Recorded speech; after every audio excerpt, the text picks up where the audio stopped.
Welcome back to the Marketing MadMen on Extra 106.3. So we're going to finish our conversation because, as usual, we've got to talk about marketing. So, Brian, let's talk a little bit about this. Is an unbelievable thing. Anyone that sat through this entire thing is probably already blown away. They probably got more information than they thought they would.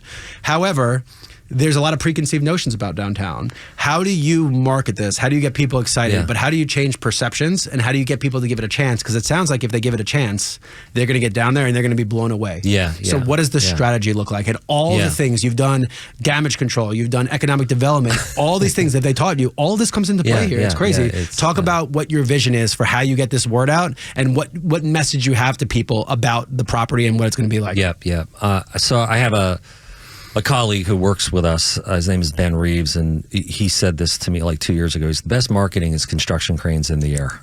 So we really focused initially in a very bad real estate market to get buildings under construction. So now keep in mind we had an apartment building that opened 3 years ago, but it wasn't new. It was an adaptive reuse, existing building. So we really wanted to get, and Tony Ressler wanted to get 2 construction cranes in the air, those 2 buildings under construction. And I thought the minute we got those construction cranes up, I wouldn't have to because the big question I get around town is, when are you guys going to get started? Like, I don't see anything. Is it real? Talking about They've been talking about the Gulch being redeveloped now for 5-6 years. So I got the construction cranes up, and then I still got the questions, and it confused me. I'm like, do you not see the construction cranes? And the answer was people didn't, because I really think the Gulch became sort of a blind spot for people. You just didn't look over there. But also for the first year, you're pouring concrete in the ground. So once the buildings got up to viaduct, which is 40 feet up, remember everything we're building is on stilts, has to be in the air, 40 feet in the air. Once we started to get above freaking engineering. Oh my God, I'm so blown away, amazed by my team that does that. But by the way, we're self-performing, which means we are the general contractor. So we're building those buildings ourselves, which is really amazing. So you're the one that's putting the time crunch on yourselves to get things done, which makes it harder. An external person saying, we're not going to pay the bill, let's get it ready. You're deadlining yourself. Deadlines are good. I believe deadlines are good. But when the building started stacking up above viaduct, that's when people started noticing. People like, oh, I see you're finally getting going, and it's so exciting. And I remember standing in my office. It was a city council person. Our offices overlooked the site, and he was staring out the window, and he looked like he was tearing up. And I turned to him. I go, you okay? He goes, yeah, it's just a sight I never thought I would see, is actual buildings going up in the Gulch.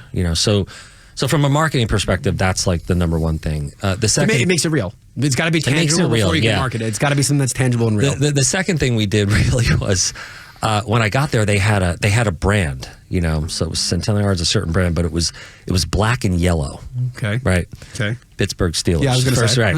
And it turns out the guy who was leading that could be the yellow. was from it could Pittsburgh. be the Georgia Tech yellow jacket. It could be a little more gold hue. We got the Falcons across the street and the Hawks, and it just didn't feel. So we created a new branding system that felt more like Atlanta. In fact, Steve Koonin thankfully was involved in that process, and he loved it. So it really tells a great story. Yeah, and that in itself can probably be a whole podcast, right? The colors and the hues and what goes into a brand of something this big is unbelievable. And I think most people would never in their wildest dreams, unless you've seen a brand guide of like a big bank and seen the 60 pages of if you have the wrong color scheme on it, how complicated it is. I've never had someone actually explain to me who made it or what the purpose is. I've just said, this is what we do. Like, okay. Yeah, right. So, the brand should tell a story, and there's a history to the site. It's where Atlanta was founded, and our logo actually tells that whole story. So it was a really cool process. But the other thing is things like this podcast and panels. So we wanted to make sure Atlantans knew about Centennial Yards. I still get the question. You're like, I'm at a restaurant or I meet somebody and they go, "What do you do?" And I go, "I'm the president of Centennial Yards," and they say, "What's that?" Now, when I was the CEO of the Beltline, that never happened. I'd say the CEO of the Beltline. Yeah, but you were 15, 20 years ahead. Right. So we want to make sure that Atlantans, and by Atlantans I mean the region, not just the city, know about the project. They are our best sales tool, right? Is just word of mouth, having people say, "There's a really exciting project happening in downtown Atlanta. You need to know about it," or "We need to be there." That's great. Our next phase is, and we're doing other things around that, like I said, panels and meetings around town and podcasts, and we actually have QR codes on the sidewalks around the site, so you can do a self-guided tour. You can come downtown and You scan the QR code, hold your phone up, and it'll show you what the future condition will look like. So augmented reality. So you can hold it up and see the building in that place. So it's and we encourage people to do that. Encourage people to follow us on social media, Facebook, Twitter, Instagram. Am I missing anything else? Those are the ones. Are you TikToking? Are we TikToking? We need to be TikToking. That's the cool thing for the moment. Yeah, right. And then the next real phase is like there are these big projects like Hudson Yards and others in New York that everyone's heard of, and we want to make sure now that we're kind of pushing the story more nationally and internationally over the next year or two. Yeah. And that will happen. You announce Cosm. Yeah. We're going to announce a new well-known partner who's going to run the live theater soon. We have celebrity investors in the project, including Usher and others who want to do more and talk more about the project through their social media following and things like that. So we're really in the ramp up stage now. Things are starting to really take off. Like, I've been in the shop about 3 years now. I tell people all the time, if you start a new job, as president, CEO, or of anything, it really takes 3 years to get your legs under you, where you really feel like you know what you're doing.